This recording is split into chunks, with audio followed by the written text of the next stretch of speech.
Hey y'all, welcome back to my channel. This is me, Kay, and I am here today to bring you Beyond the Gate Season 2, Episode 120. Okay, y'all, so it wasn't really much going on in this episode for real. We we got Jacob and Naomi. We got Kat and Tomas. We got Grayson and Ashley. We got Shanice and Ted. Just a whole bunch of couple stuff, really. As far as Shanice and Ted, you know, Auntie Monica is now at Garland, you know, making her rounds. Of course, she's there to check on her niece. And, you know, she popped in on Ted. And basically, she was just trying to give Ted some game on how to better, you know, court her niece because Shanice is struggling with kind of adapting to some of the things in Ted's world. Shanice is really just a simple girl, and Ted, you know, lives somewhat of a lavish lifestyle, and so she's felt a little bit out of place, you know, on some dates. Ted was supposed to be taking her, I think, on a yacht or something, and so her aunt was just like, you know, Ted, I just want to give you this little game, you know what I'm saying? Because, you know, Shanice, you know, even though I really like you and Shanice really likes you, but Shanice is, you know, just a simple girl. She's just a simple girl. She don't got to really do all them fancy, messy dates all the time. Sometimes you can just, you know, take her down and to the Chick-fil-A and get her a little chicken sandwich and some fries, and that's good for her. You know what I'm saying? You know, some days it's okay for filet mignon. Some days she just want fries and a burger. You know what I'm saying? And so, you know, that's what Ted did. So, you know, she helped Ted arrange, like, you know, this little date for Shanice when it was her dinner break or whatever. And that's what we saw. As far as Grayson and Ashley, Grayson and Ashley are doing fine. You know, it's just different to see Ashley with Grayson, you know, after we have been put through the ringer these last 3 weeks with, you know, of course, a month with the death of Derek, you know, her grieving Derek, you know, and then the tornado happening, and then, you know, her, you know, getting over her guilt for actually still wanting to be with Grayson, even though she said Grayson had something to do with Derek dying, which I don't really necessarily agree with that, but, you know, that's neither here nor there. And they're dating. So they leave the hospital, and they was like, let's go to Uptown and get some drinks. Grayson is trying to find another job. So Ashley is trying to help him find another job. He needs some extra cash because he still has to, of course, you know, meet the needs to accommodate his mother because she is in a senior care facility. And so, you know, in order to just get their mind of it, they go to Uptown. Now, of course, with them going to Uptown, Ashley has also agreed to help Jacob because Jacob is now back. You know, of course, he fulfilled his, you know, time doing his undercover stint. And so he missed Naomi and his anniversary, and so he wants to try to make that up to her. So he and Ashley, you know, collaborated to, you know, help surprise Naomi so that they can celebrate their wedding anniversary.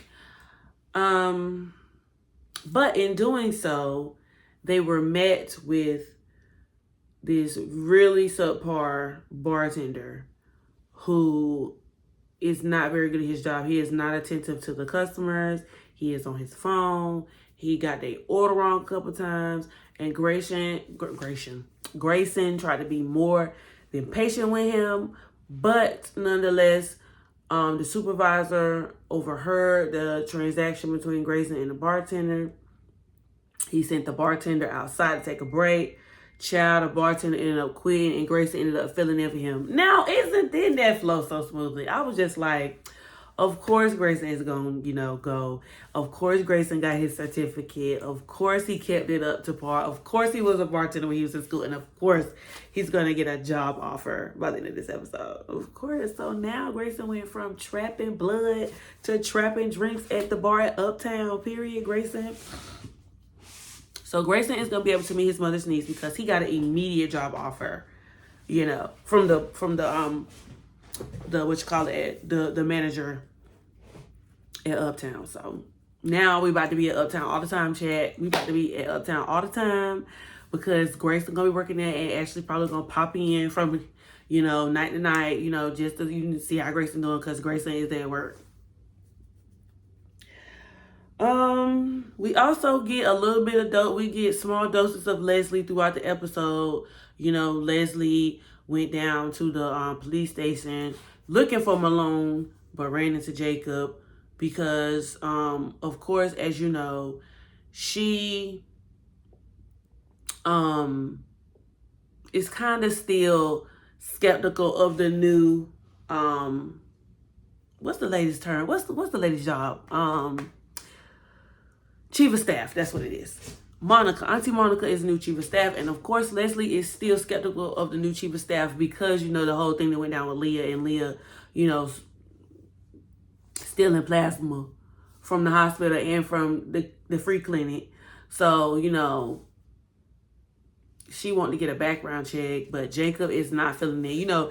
Everybody still keeps Leslie on a short leash, as they should, because Leslie was terrible, as they should. And, gosh, that smells so good. Anyway, everybody still keeps Leslie on the short leash, as they should, because Leslie was a menace. She was a menace nonetheless. But now she has turned over a new leaf, and she's trying to, work her way back into society again with the people. And so Jacob was just like, well, I can't help you. Maybe you need to ask Malone. And, she handled that whole transaction with Jacob with grace, because Jacob don't play around with her, period. This is what it is.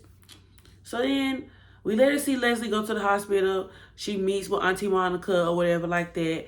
And Auntie Monica was just like, girl, I'm so sorry to let you know the partnership between Garland and the free clinic over with. Leslie was like, what? And then she was like, it's over with. And then Leslie was like, is this because of the grudge between, the beef that I had with Shanice? And Auntie Monica was like, absolutely. And you know what I like about Auntie Monica? She don't pull no punches. She don't play. But Leslie stood up for herself and used her words instead of being snarky. She said, will you let a grudge that you have for me affect patients? Because the community loves the clinic and it is what they needed. And of course, Auntie Monica was like, no, I was testing you just to see if you would change. Because Shanice told me that you had turned over a new leaf since Eva. And I just wanted to see for myself if it was true. So maybe Leslie did turn over a new leaf after Eva. We will see. Hopefully that's not the case. I mean, hopefully that is the case. Oh, I'm sorry. Hopefully that is the case. Because Leslie was a menace, like I said. She was just up and through and just giving the people trouble. But there was also one more time that Leslie, was in a scene. She was in a scene with Jan and Mona, which, call back to the beginning of the show, the beginning of the series, when they were all three friends and they didn't know that Leslie was conniving. But Jan has seemed to forgive Mona. Jan has seemed to forgive Leslie. Or she's open to, having a relationship with Leslie again. Mona, on the other hand, y'all seen when Leslie reached out for Mona's hand, Mona was like, I was like, Mona don't be playing. But nonetheless, I can't blame her again because Leslie was a menace. She was deceitful. Mona could have lost her job messing around with Leslie. But anyway, Leslie was just basically catching them up on how, she's just so grateful that everything worked out for Eva and how, she was devastated. She said that she couldn't breathe. She held her breath that whole time that Eva was in the hospital. And she said she even was concerned for Kat, because she was like, had Kat died giving Eva life, she would have forever felt guilty if Kat would have died, because she said she was never good to Kat. And so, I'm just glad to see, Mona did say that she prayed for Eva. And, even with them not being, as close as they were, she was still willing to listen what she said. She kept the boundary, but she was still willing to listen to what she said. So, I was glad to see that. Now, who else I didn't talk about? Ted and Shanice. I didn't talk about Leslie.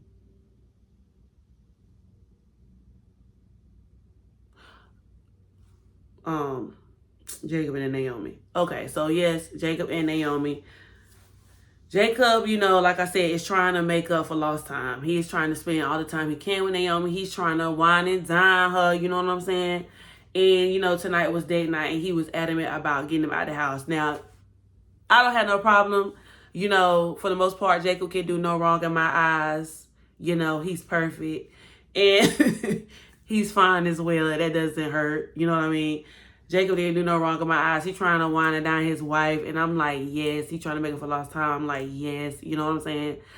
But Jacob, this is the only time where I was just like, Jacob, shut up. Because finally, Naomi was to a place where she was ready to tell Jacob.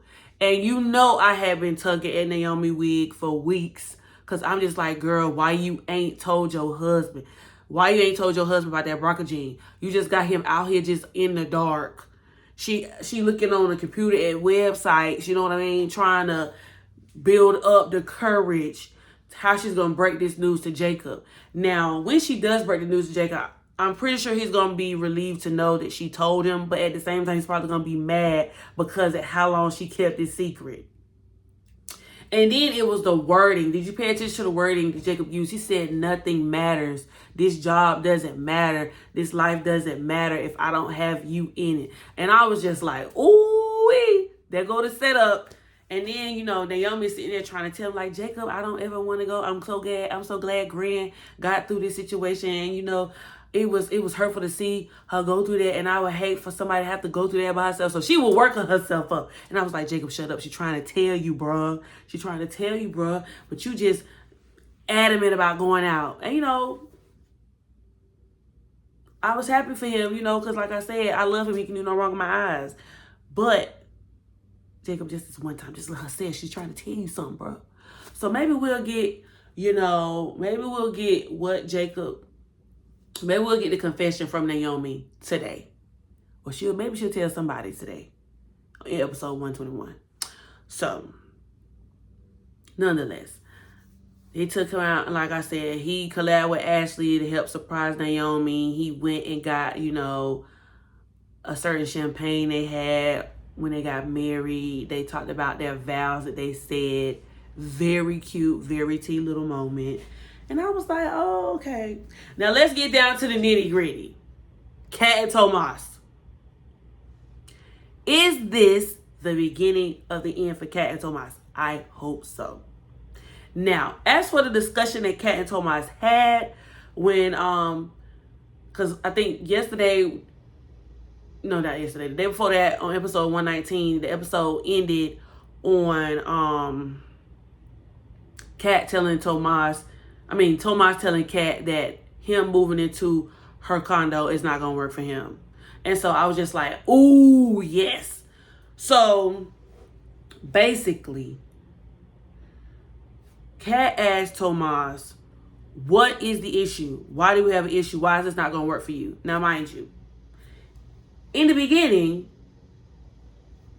Tomas asked Kat to move in with him. And she said no because she didn't think that they were there at that point in their relationship. Right? And so maybe a couple of months later, Kat asked Tomas, when the whole thing was going on with Chelsea, when Chelsea and Madison got engaged, she was like, maybe we could live together. And Tomas was like, you just told me no a couple of months ago about when I asked you. So why would you think that you're ready to move in now? I'm not ready for you to move in with me. And so that was a dub, and that's how she ended up at the Grands.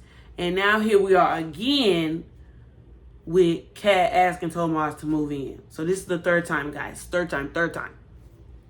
So Tomas said to Kat that he didn't want to move in with her because he feels like he's moving in on her life versus them building a life together. Tomas said that he is a traditional man and he believes in taking care of his family. He believes in contributing and owning his keep. Now, y'all know I be pulling that Tomas wig, but maybe it's just me, and maybe because I'm from the South, I ain't find no fault in nothing Tomas said. You know, and to be fair, Tomas gave valid points, because if he was to move in the condo with Kat, her family would have something to say. Now, let's not say, because you know, the Duprees, they don't have no problem talking to each other and saying, you know, that ain't cute. They don't got no problem telling each other when the situation ain't cute. So, especially Vernon and Anita, they'll let you know. Grand and Granddaddy don't play that. Auntie and Aunt, they don't play that. And so Tomas was absolutely right. And even Bill probably would have said something to Tomas if he would have found out through the grapevine that Tomas moved in with Kat. Because he was just like, you trying to live off her. And Kat was just like, you know, I have no interest in being nobody's sugar mama. And, you know, and that's fine. But that's the way they would have viewed it. Because, you know, everybody knows Duprees are an affluent family. Tomas let Kat know, listen, I'm Latino. I'm raised as a man to take care of his family. You know, I send money back home to Puerto Rico. And I'm glad to be in a position to do it because I got it.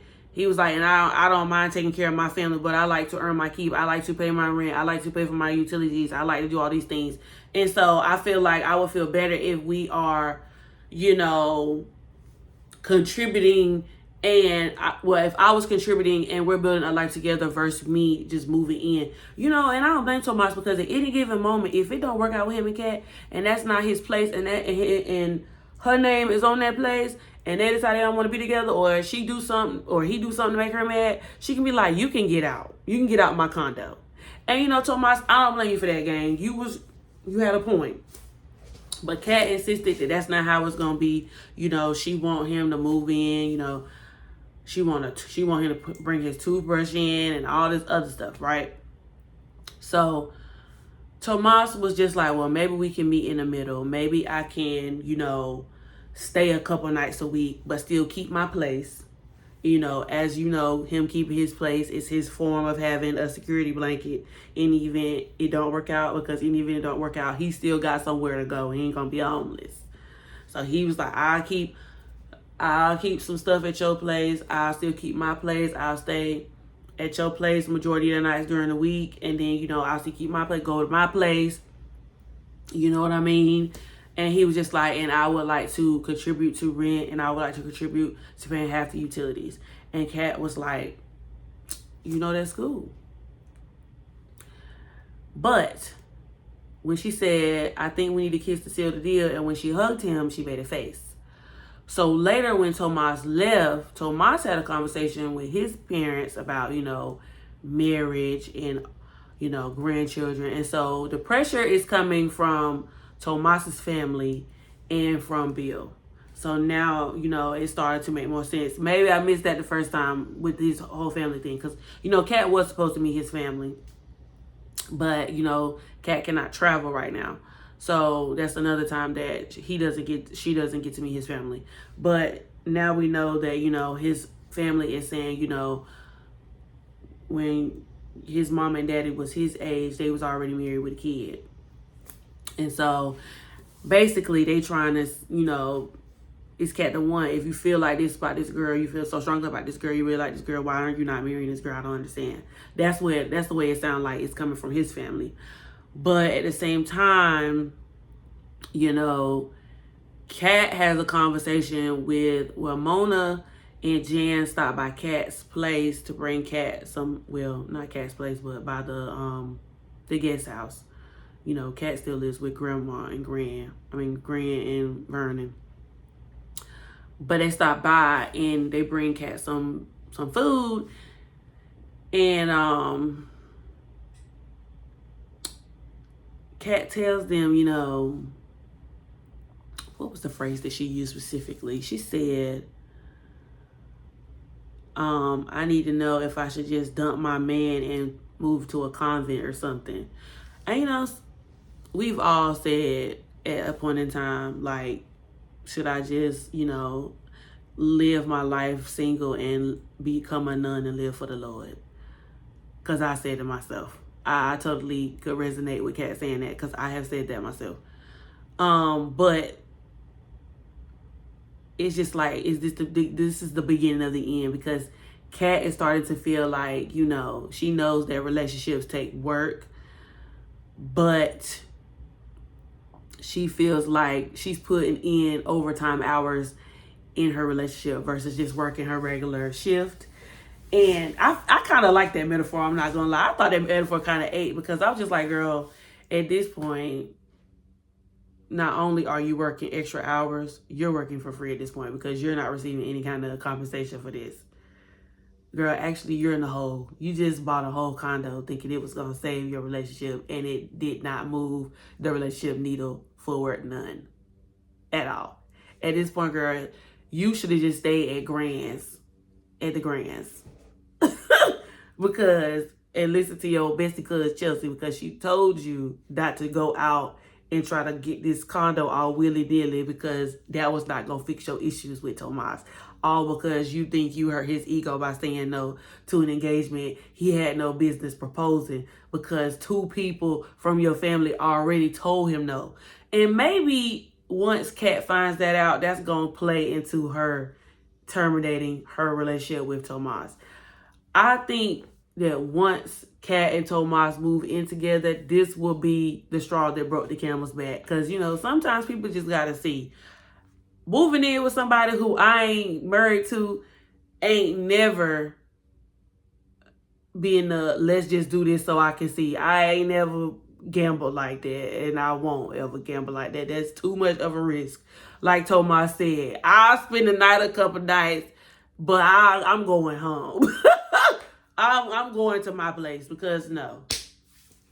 But that's neither here nor there. Everybody has their own prerogative. You know, if you grown, do what makes you happy. But as for me and myself, it's a no. But yeah, I just think that's going to be the beginning of the end for Kat and Tomas. I don't see it for them. I don't see it for them at all. And Kat is already feeling it. So I can't wait to see if she's going to have this discussion with Chelsea, or shoot, Nicole, say something, girl. Well, Nicole, as of right now, Nicole and Ted don't know nothing about this condo. So they got to find out about the condo first before they say something. But matter of fact, maybe she should have a conversation with Ted. Ted need to unclock in anyway. He need to put in some hours in on being in Kat life. Because he just have been spending so much time, you know, worrying about Shanice and Eva. Or maybe Ted and Nicole will have a conversation together with Kat. Maybe they'll, you know, tag team. Cause I don't know, this situation right here with her and Tomas, it's not looking cute at all. It's not looking cute at all. And I think Tomas knows it. Tomas knows it. But he just trying to, I ain't gonna say trying to fulfill this place or trying to please his parents, but that's what it's given so far. And, you know, I don't think Kat and Tomas are a good match. I feel like this was her first relationship. You know, she learned a lot. And, girl, you charge this to the game. You charge it to the game, friend.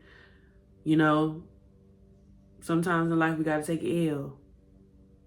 It's just what happens. And I just don't like them together. I don't feel the spark. I don't feel the connection.